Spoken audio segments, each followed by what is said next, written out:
Today Saturday ಆಗಿರೋದ್ರಿಂದ ಹಂಗೋ ಹಿಂಗೋ ಮಾಡಿ leave ಕೇಳಿದ್ದೀನಿ.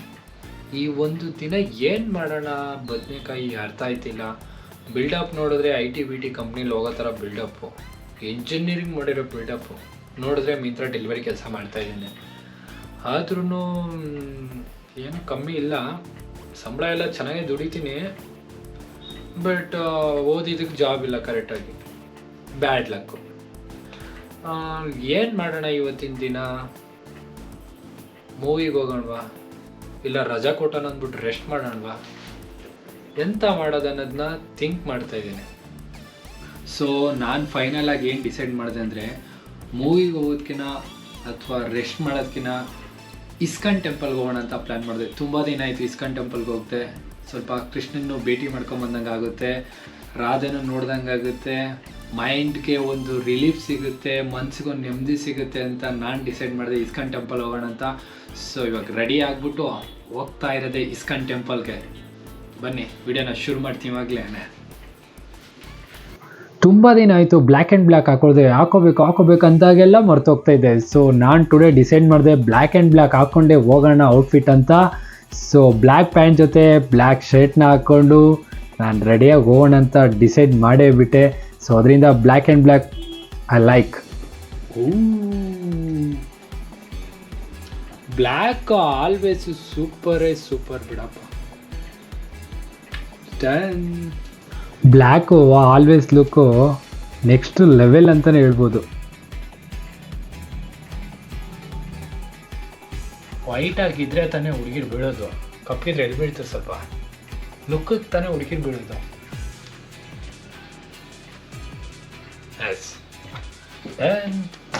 ವಾಚು ಮ್ಯಾಚಿಂಗ್ಗೆ ಹಾಕ್ಕೊತಾ ಇದ್ದೀನಿ. ಸೊ ಇದೆಲ್ಲ ಬ್ಲ್ಯಾಕ್ ಅಂದಮೇಲೆ ವಾಚ್ ಕೂಡ ಬ್ಲ್ಯಾಕ್ ಬೇಕೇ ಬೇಕಲ್ವಾ?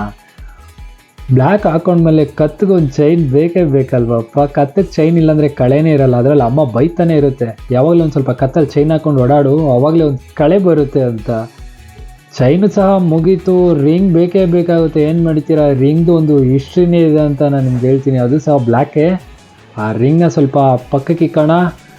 ಗಾಗಲ್ಸ್ ಬೇಕಲ್ಲ, ಗಾಗಲ್ಸ್ ಇದ್ದರೆ ಔಟ್ಫಿಟ್ಗೆ ನೆಕ್ಸ್ಟ್ ಲೆವೆಲ್ ವೈಪ್ ಕೊಡುತ್ತೆ. ಯಾವ ಹೀರೋಯಿನ್ನ ಏನು ಕಮ್ಮಿ ಇಲ್ಲ. ಡನ್. ಶೂ ಬೇಕಾಗುತ್ತಲ್ವಪ್ಪ, ಡ್ರೆಸ್ ತಕ್ಕಂಗೆ ಒಂದು ಜೊತೆ ಶೂ ಹಾಕಿದ್ರೇ ತಾನೇ ಅದಕ್ಕೊಂದು ಕಳೆ ಬರೋದು ಔಟ್ಫಿಟ್ಗೆ, ಇಲ್ಲಾಂದರೆ ಎಲ್ಲಿ? ಶೂ ಕೂಡ ರೆಡಿ. ಯಾಕಪ್ಪ ಅಂದರೆ ಈಗಿನ ಜನಗಳೆಲ್ಲ ಇನ್ಸೈಡ್ ಎಲ್ಲ ಯಾರೂ ನೋಡೋದೆಲ್ಲ ಔಟ್ಫಿಟ್ನೇ. ನೀನು ಇನ್ಸೈಡ್ ಎಷ್ಟೇ ಒಳ್ಳೆಯವನಾಗಿರಲಿ ಎಂಥದಿರಲಿ ಏನೂ ನೋಡಲ್ಲ. ಔಟ್ಫಿಟ್ ನೀನೇನಾಗ್ತೀಯೋ ಅದನ್ನೇ ನೋಡೋದು. ಸ್ವಲ್ಪ ಹುಡುಗಿರು ಬೀಳ್ಬೇಕಂದ್ರೂ ಔಟ್ಫಿಟ್ಟಿಂದನೇ ಬೀಳೋದು ತಾನೇ. ಸೊ ಮಸ್ತಾಗಿ ರೆಡಿಯಾಗಿದ್ದೀನಿ ಅಂತ ನಾನೇ ಖುಷಿ ಆಗ್ತಾಯಿದ್ದೀನಿ.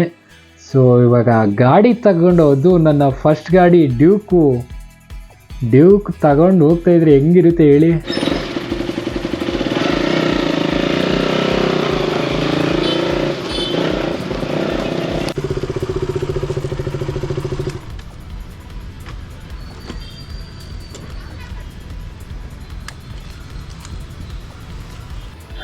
ಗಾಡಿನ ಒಂದು ಜಾಗದಲ್ಲಿ ಸೇಫಾಗಿ ಪಾರ್ಕ್ ಮಾಡಿ ನಾನಿವಾಗ ಮೆಟ್ರಲ್ಲಿ ಹೋಗೋಣ ಅಂತ ಡಿಸೈಡ್ ಮಾಡಿದೆ.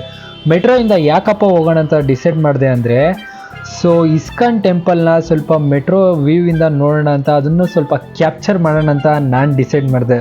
ಅದೊಂಥರ ರೀಲ್ಸಲ್ಲೆಲ್ಲ ನೋಡ್ತಾ ಇದ್ದೆ, ನಾನು ಯಾವಾಗ ಕ್ಯಾಪ್ಚರ್ ಮಾಡ್ತೀನಿ ಅಂತ ಅನಿಸ್ಬಿಟ್ಟಿತ್ತು. ಅದರಿಂದನೇ ಜಸ್ಟು ಸ್ಯಾಂಡಲ್ವುಡ್ ಸೋಪ್ ಫ್ಯಾಕ್ಟ್ರಿಯಿಂದ ಮಹಾಲಕ್ಷ್ಮಿ ಲೇಔಟ್ ಒಂದೇ ಸ್ಟಾಪ್ಗೆ 10 ರೂಪೀಸ್ ಕೊಟ್ಬಿಟ್ಟು ನಾನು ಮೆಟ್ರೋ ಹೋಗೋಣ ಅಂತ ಡಿಸೈಡ್ ಮಾಡಿದೆ. ಸೊ ಮೆಟ್ರೋ ಸ್ಟೇಷನ್ಗೆ ಬಂದಿದ್ದೀನಿ ಇವಾಗ. ಟಿಕೆಟ್ ಬಂದು ಜಸ್ಟ್ 10 ರೂಪೀಸ್ ತೊಗೊತಾರೆ ಸ್ಯಾಂಡಲ್ವುಡ್ ಸೋಪ್ ಫ್ಯಾಕ್ಟ್ರಿಯಿಂದ ನಾವು ಮಹಾಲಕ್ಷ್ಮಿ ಲೇಔಟ್ಗೆ ಹೋಗಬೇಕಾದ್ರೆ. ಬಟ್ ನಿಮಗೆ ಇಂಪಾರ್ಟೆಂಟು ಒಂದು ಹೇಳ್ತೀನಿ, ಮೆಟ್ರೋದಲ್ಲಿ ಕ್ಯಾಮ್ರಾನ ಯೂಸ್ ಮಾಡೋಂಗಿಲ್ಲ. ನಾನು ಹಂಗೆ ಯೂಸ್ ಮಾಡಿಬಿಟ್ಟೆ. ಸೊ ನಾನು ತಗ್ಲಾಕೊಂಡೆ ಒಂದು ಜಾಗದಲ್ಲಿ, ಅವ್ರು ನಂಗೆ ಜಸ್ಟ್ ವಾರ್ನ್ ಮಾಡಿದ್ರು ಅಷ್ಟೇ. ಬಟ್ ನೀವು ಯಾರು ಯೂಸ್ ಮಾಡೋಕ್ಕೆ ಹೋಗಬೇಡಿ ಅಂತ ಹೇಳ್ತಾ ಇದ್ದೀನಿ. ಅದೇ ರೀತಿ ನಿಮಗೆ ಒಂದು ವ್ಯೂ ತೋರಿಸ್ತೀನಿ, ನೀವೇ ನೋಡಿ ಯಾವ ರೀತಿ ಇರುತ್ತೆ ಅಂದರೆ. ಮೆಟ್ರೋಯಿಂದ ನಿಮ್ಗೊಂದು ವ್ಯೂನ ಮಸ್ತ್ ಅಂದರೆ ಮಸ್ತಾಗಿತ್ತು. ನಾನು ಕ್ಯಾಪ್ಚರ್ ಮಾಡ್ತಾ ನಾನೇ ನೋಡ್ತಾ ಇದ್ದೆ, ಇಟ್ಸ್ ಸಕ್ಕದಾಗಿರುತ್ತೆ ಆ ವ್ಯೂ ಮಾತ್ರ. ನೀವು ಸಹ ಇದನ್ನು ಟ್ರೈ ಮಾಡಿ ಮೆಟ್ರೋದಲ್ಲಿ. ಜಸ್ಟ್ 10 ರೂಪೀಸ್ ಅಷ್ಟೇ ಕೊಟ್ಟು ಹೋಗಿ ನೋಡಿ ವ್ಯೂ ಯಾವ ರೀತಿ ಇರುತ್ತೆ ಅಂತ ತೋರಿಸ್ತೀನಿ, ನೋಡಿ ನೀವೇನೆ.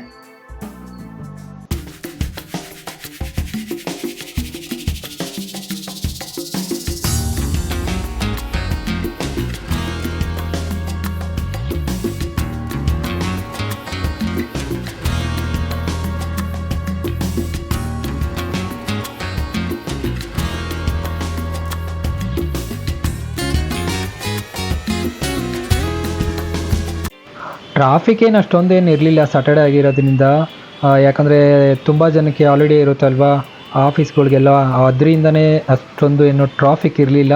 ಬಟ್ ನೀವು ಸ್ಯಾಟರ್ಡೆ ಸಂಡೇ ಟ್ರೈ ಮಾಡಿ ಇಸ್ಕಾನ್ಗೆ, ಬಟ್ ತುಂಬ ಅಂದರೆ ತುಂಬ ಚೆನ್ನಾಗಿರುತ್ತೆ. ನೋಡಿ ಮೆಟ್ರೋ ನೋಡ್ಬೋದು, ಔಟ್ಲುಕ್ ಯಾವ ಥರ ಇದೆ ಅಂತ. ಸೊ ನಾ ಅದನ್ನೇ ಇನ್ಸೈಡ್ ಒಳಗಡೆ ಹೋಗಿ ಬಂದಾಗ ವ್ಯೂ ತೋರಿಸ್ದೆ ನೋಡಿ ಯಾವ ರೀತಿ ಇರುತ್ತೆ ಹೇಳಿ. ಫೀಲ್ ಮಾತ್ರ ನೆಕ್ಸ್ಟ್ ಲೆವೆಲ್. ನೀವು ಸಹ ಒಂದ್ಸರಿ ಟ್ರೈ ಮಾಡಿ. ಮೆಟ್ರೋದಲ್ಲಿ one stop just 10 rupees ತೊಗೊತಾರೆ.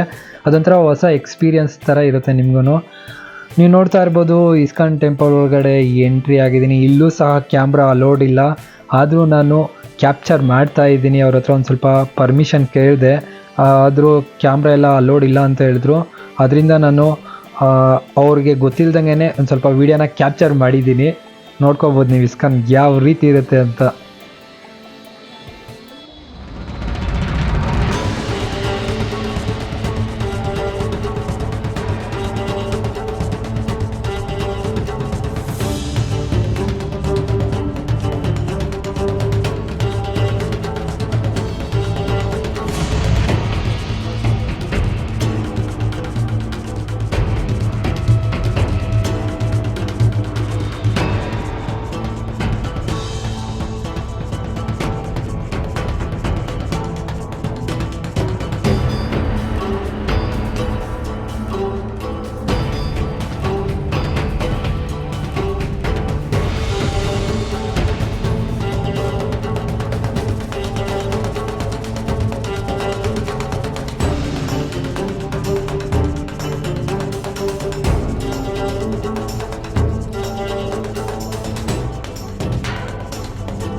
ISKCON temple ಒಳಗಡೆ ಫುಡ್ ಕಾರ್ನರ್ ಇದೆ. ತುಂಬ ಅಂದರೆ ತುಂಬ ವೆರೈಟೀಸ್ ಫುಡ್ಗಳಿರುತ್ತೆ. ಬಟ್ ನೋಡ್ತಾ ಇದ್ರೇ ಬಾಯಲ್ಲಿ ನೀರು ಬರೋಕ್ಕೆ ಸ್ಟಾರ್ಟ್ ಆಗುತ್ತೆ. ಇನ್ನೊಂದು ಕಡೆ ನೋಡಿದ್ರೆ ಇಷ್ಟೊಂದು ರೇಟ್ ಕೊಟ್ಟು ತಿನ್ನಬೇಕಾ ಇಲ್ಲಿ, ಅಯ್ಯೋ ಅನಿಸುತ್ತೆ. ಆಮೇಲೆ ನಾನು ಡಿಸೈಡ್ ಮಾಡಿದೆ ಇಲ್ಲಿ ತಿನ್ನೋದಕ್ಕಿಂತ ಅವರಾಗೇ ಫ್ರೀ ಪ್ರಸಾದ ಕೊಡ್ತಾರೆ ಇಸ್ಕಾನಲ್ಲಿ. ಸೊ ಅದನ್ನು ತಿಂದ್ಬಿಟ್ಟು ರಾಧೆ ರಾಧೆ ಅಂದ್ಕೊಂಡು ನಾನಂತೂ ಆ ಒಂದು ಇಸ್ಕಾನ್ ಟೆಂಪಲ್ನ ಕಂಪ್ಲೀಟಾಗಿ ಕ್ಯಾಪ್ಚರ್ ಮಾಡಿಕೊಂಡು ಹ್ಯಾಪಿ ಫೀಲಲ್ಲಿದ್ದೆ. ಬೆಂಗಳೂರು ಗೌರ್ಮೆಂಟ್ ಸ್ಕೂಲ್ ಎಷ್ಟೊಂದು ಜನ ಓದಿರ್ತಾರಲ್ಲ, ಅವ್ರಿಗೆ ಆಲ್ಮೋಸ್ಟ್ ಅಲ್ಲಿ ಗೊತ್ತೇ ಇರುತ್ತೆ ಇಸ್ಕಾನ್ ಬಗ್ಗೆ. ಯಾಕಪ್ಪ ಅಂದರೆ ಮಧ್ಯಾಹ್ನದ ಒಂದು ಉಪಹಾರ ಬರ್ತೈತಲ್ವ ನಮಗೆ ಅಕ್ಷಯ ಪಾತ್ರೆ ಅಂತ. ಸೊ ಅದು ನಮಗೆ ಬರ್ತಾ ಇದ್ದಿದ್ದೆ ಈ ಒಂದು ಇಸ್ಕಾನ್ ಟೆಂಪಲ್ ಮುಖಾಂತರನೇ. ಸೊ ಇಸ್ಕಾನ್ನ ಕಂಪ್ಲೀಟಾಗಿ ಮುಗಿಸ್ಕೊಂಡು ನಾನಂತೂ ಒಂದು ಅರ್ಧ ಕಿಲೋಮೀಟ್ರು ಇಲ್ಲಿಂದನೇ ಓರಿಯನ್ ಮಾಲ್ಗೆ ಹೋಗೋಣ ಅಂದ್ಕೊಂಡೆ. ನಿಮಗೆ ಗೊತ್ತಾಯ್ತಾ ನಾನು ಯಾಕೆ ಅವಾಗಲೇ ಔಟ್ಫಿಟ್ ಹಾಕ್ಕೊಂಡು ರೆಡಿ ಆದೆ ಅಂತ? ಯಾಕೆ ರೆಡಿಯಾಗಿ ಬಂದೆ ಅಂದರೆ ಇಸ್ಕಾನ್ ಟೆಂಪಲ್ಗೆ ಹೋಗಿದ್ದೀರಿ ನಾನು ಆ ಥರ ಔಟ್ಫಿಟ್ ಹಾಕ್ತಾ ಇರಲಿಲ್ಲ, ಬೇರೆ ರೀತಿಯಲ್ಲೇ ಹೋಗ್ತಾ ಇದ್ದೆ. ನಾನು ಔಟ್ಫಿಟ್ ಹಾಕಿದ ಉದ್ದೇಶ ಏನಂದರೆ ಇಸ್ಕಾನ್ ಟೆಂಪಲ್ನ ಕಂಪ್ಲೀಟ್ ಮುಗಿಸ್ಕೊಂಡು ಓರಿಯನ್ ಮಾಲ್ಗೆ ಹೋಗೋಣ ಅಂತ. ಓರಿಯನ್ ಮಾಲ್ಗೆ ಯಾಕಪ್ಪ ಅಂದರೆ ಪ್ರತಿಯೊಬ್ಬರು ಮಾಡ್ಲಿಂಗ್ಸ್ಗಳು ಇಂದ ಹಿಡಿದು ಪ್ರತಿಯೊಬ್ಬರು ಸಿಗೋದೇ ಈ ಒಂದು ಓರಿಯನ್ ಮಾಲಲ್ಲಿ. ಆ್ಯಕ್ಟರ್ಸಿಂದ ಹಿಡಿದು ರಿಚೆಸ್ಟ್ ಪರ್ಸನ್ವರೆಗೂ ಲೋವೆಸ್ಟ್ ಪರ್ಸನ್ವರೆಗೂ ಪ್ರತಿಯೊಬ್ಬರು ಈ ಒಂದು ಓರಿಯನ್ ಮಾಲ್ಗೆ ವಿಸಿಟ್ ಆಗ್ತಾನೆ ಇರ್ತಾರೆ.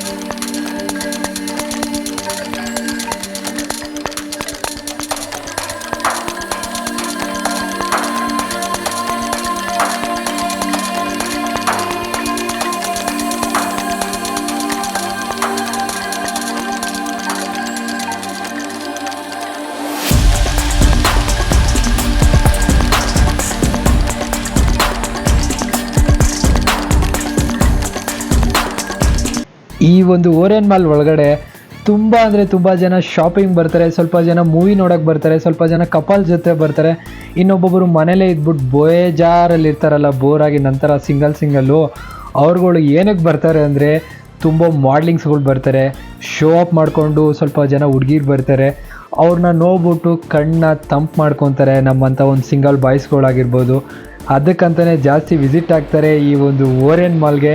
ಪ್ರತಿಯೊಬ್ಬರು ವಿಸಿಟ್ ಹಾಕೋಂಥ ಪ್ಲೇಸ್ ಇದೊಂದು ಓರಿಯನ್ ಮಾಲ್. ಆಲ್ಮೋಸ್ಟ್ ಅಲ್ಲಿ ಇಲ್ಲಿ ತುಂಬ ಅಂದರೆ ತುಂಬ ಜನ ವಿಸಿಟ್ ಹಾಕೇ ಇರ್ತಾರೆ. ಯಾಕಂದರೆ ನಿಮಗೆಲ್ಲ ಗೊತ್ತೇ ಇರುತ್ತೆ ಏನಂತ.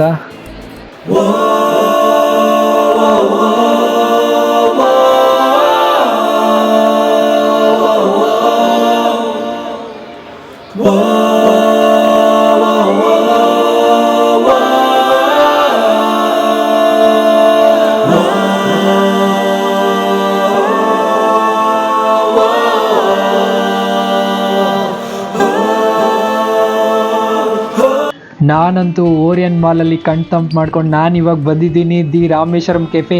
ಈ ಒಂದು ಕೆಫೆ ಏನಕ್ಕೆ ಫೇಮಸ್ ಅಂತ ಆಲ್ಮೋಸ್ಟ್ ಆಲ್ ನಿಮ್ಗೆಲ್ರಿಗೂ ಗೊತ್ತೇ ಇರುತ್ತೆ. ನೀವು ಸಹ ವಿಸಿಟ್ ಹಾಕಿರ್ತೀರ ಅಂತ ಅಂದ್ಕೊಂಡಿದ್ದೀನಿ. ವಿಸಿಟ್ ಹಾಕಿ ಟೇಸ್ಟ್ ಸಹ ಮಾಡಿರ್ತೀರ. ಫುಡ್ಗೆ ಫೇಮಸ್ ಅಂತಲೇ ಹೇಳ್ಬೋದು ದಿ ರಾಮೇಶ್ವರಂ ಕೆಫೆ. ಗಂಡ ಹೆಂಡ್ತಿ ಸ್ಟಾರ್ಟ್ ಮಾಡಿದಂಥ ಈ ದಿ ರಾಮೇಶ್ವರಂ ಕೆಫೆ ಇವಾಗ ಬೆಂಗಳೂರಲ್ಲಿ ಇವ್ರದ್ದೇ ಹಲವಾರು ಬ್ರಾಂಚಸ್ಗಳಿವೆ. ರೀಸೆಂಟಾಗಿ ಒಂದು ಕಡೆ ಬಾಂಬ್ ಬ್ಲಾಸ್ಟ್ ಕೂಡ ಆಯಿತು ಅಂತಲೇ ಹೇಳ್ಬೋದು. ಬಟ್ ಈ ಜಾಗದಲ್ಲೆಲ್ಲ ಇದಿರೋದು ಡಾಕ್ಟರ್ ರಾಜ್ಕುಮಾರ್ ರೋಡ್ ಹತ್ರನೇ, ಓರಿಯನ್ ಮಾಲಿಂದ ಜಸ್ಟ್ 100 ಮೀಟರ್ ಅಷ್ಟೇ ಅಂತ ಹೇಳ್ಬೋದು. ನಾನಿಲ್ಲಿ ಟ್ರೈ ಮಾಡಿದೆ ಬಟರ್ ನಾನ್ ದೋಸೆ 140 ತೊಗೊಂಡ್ರು, ಒಂದು ಕಾಫಿ ಸಹ ಕುಡಿದೆ ನಾನು. ನೀವು ಸಹ ಓರಿಯನ್ ಮಾಲ್ ವಿಸಿಟ್ ಹಾಕಿದ್ರೆ ಈ ಒಂದು ಜಾಗಕ್ಕೆ ಬನ್ನಿ, ಟೇಸ್ಟ್ ಮಾಡಿ ಅಂತ ಹೇಳ್ತಾ ಇದ್ದೀನಿ. ನನ್ನ ಒನ್ ಡೇ ಲೀವ್ನ ಈ ಥರ ನಾನು ಎಂಜಾಯ್ ಮಾಡಿದ್ದೀನಿ. ಈ ವಿಡಿಯೋ ಇಷ್ಟ ಆದರೆ ಲೈಕ್ ಮಾಡಿ, ಶೇರ್ ಮಾಡಿ ಅಂತ ಹೇಳ್ತಾ ವಿಡಿಯೋನ ಎಂಡ್ ಮಾಡ್ತಾ ಇದ್ದೀನಿ.